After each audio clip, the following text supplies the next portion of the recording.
Oradan bir şirin mahnılar okuyacağım sizler için. Günlerin birinde vuruldum inan, bir ala gözlünü, bir şirin sözlünü, bir mele yüzlünün oduna yandım. Bir gün kapılarında, bir gün kapılarında hayli dayandım.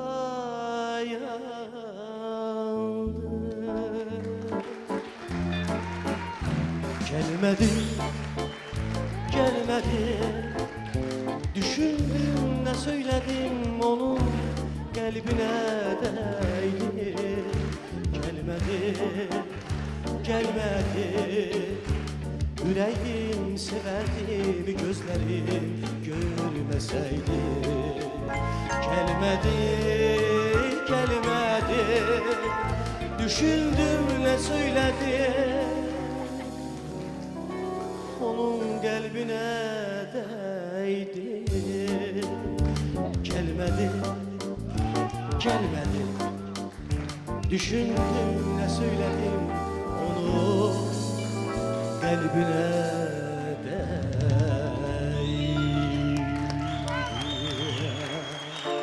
Gözlerim her akşam aktarır seni, yüreğim kayıtmır hiç yatmır eve.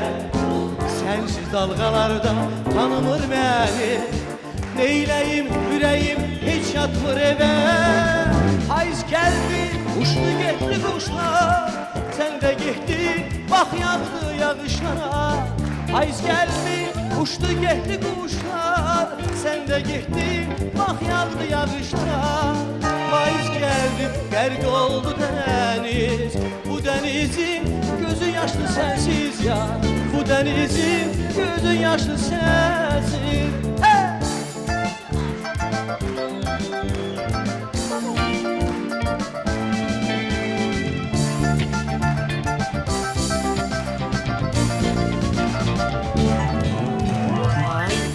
Uluczkę wieczorem zimno, волшебным фонарем светится окно, и каждый мне дарит радость и свет, когда мелькает в нем милый силуэт. Ведь не смогли уговорить меня побыть вдали от этого огня. Ведь не смогли уговорить меня побыть вдали от этого огня. Я не вижу обидам горький счет, я жду тебя, как парус ветра ждет я. Я жду тебя, как парус ветра ждет. Я жду тебя, как парус ветра ждет я. Я жду тебя, как парус ветра ждет.